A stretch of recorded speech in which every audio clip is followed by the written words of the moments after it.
Hello guys, welcome back pong muli sa aking YouTube channel. Ngayong araw ay sinubukan kong tumingin-tingin sa booking o mga booking sa Tok Rider. Ay wala akong nakita kahit isang booking. Tatlong araw na akong tumitingin ng booking, hanggang ngayon wala pa akong nakikita kahit isa. Gusto ko man lang sanang matry ang first rides o first first na unang pangkuha ng booking, kasi di pa ako nakakasubok sa mga ganitong delivery. Nagdi-deliver lang ako doon sa trabaho namin sa meat shop, pero sa mga online na tulad ng mga Tok, yun nga, Lalamove, nag-apply din ako sa Lalamove, pero training ko pa sa April 15, ngayon ay April 11. At tinry kong tumingin-tingin talaga ng booking kaninang umaga pa, at kanina lang wala talaga akong nakita.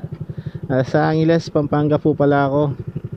Sobra, ilang araw na akong tumitingin-tingin ng booking, hanggang ngayon wala pa akong nakikita kahit isa. Sana man lang hanggang mamayang hapon ay makakuha ako kahit isa man lang, para matry lang naman. Sa Manila, alam ko yung mga taga dun medyo alam na yung Tok Rider, kaya may mga booking sila lagi. Hindi tulad dito sa Angeles, talagang hindi pa yata talaga alam ng mga iba, kaya walang mga nagpapabook. May nakita ako kahapon na isang rider, sakto naman nag-deliver ako sa trabaho ko.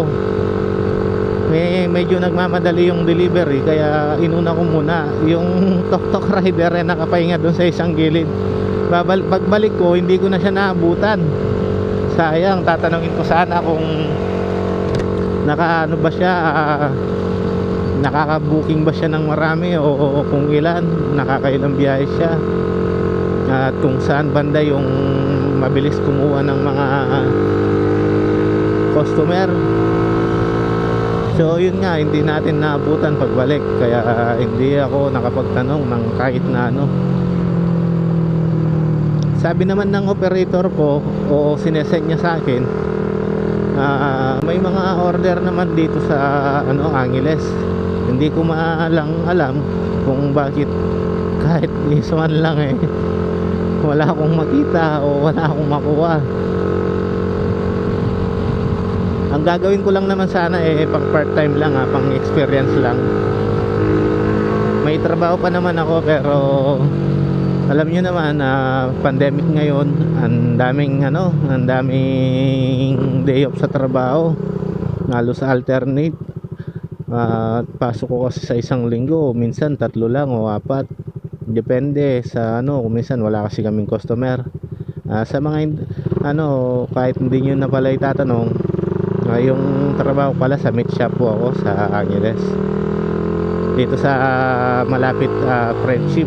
Hindi dito Clark po ito, doon sa may Friendship, sa may bandang timog, sa mga nakakaalam. Nagdi-deliver din po kami, pero yun na nga,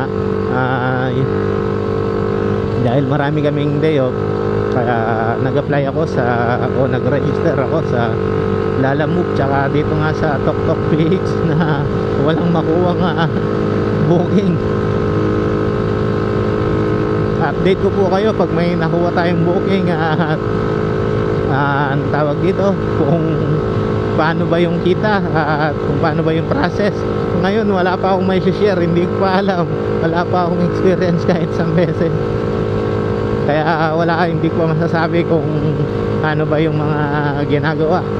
Marami naman ng mga nagpapaliwanag sa mga online na kung paano yung process, pero iba pa rin pag actual. Alam niyo naman, maraming mga scammer ngayon, at minsan sabi nila kasi mabilisan daw sa pagkuha ng order dapat sa sa Tok. Paano naman kung di mo na check at kinuha mo lang? Kasi may nabasa akong mga comment na dapat daw mabilis yung pagpindot mo ng pag-accept. Paano naman kung scam yung nakuha mo? Di talo ka dun. At hindi lang talo, kung magano ka pa ng cancellation, sabi ng operator ko nung nagano ako, hanggang 5 na cancel lang yung ginawa mo, pwede ka nang ma-terminate o hindi ko alam mo paano ano kasing pagtawag doon, nakalimutan ko na. Yung pwede ka nang alisin sa tok-tok at tapos sa pila ka na lang kung makakabalik ka pa o hindi, depende na lang siguro sa mga ginawa mo.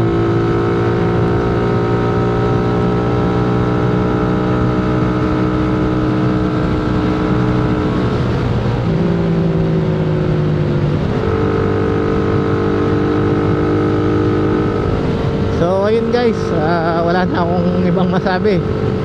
Tingnan ko na lang yung first ride ko, sana naman makakuha na. Yun lang po. Maraming salamat po sa mga sumusuporta at sa mga ilan nating mga nanonood sa ating views. Maraming salamat po sa inyong lahat.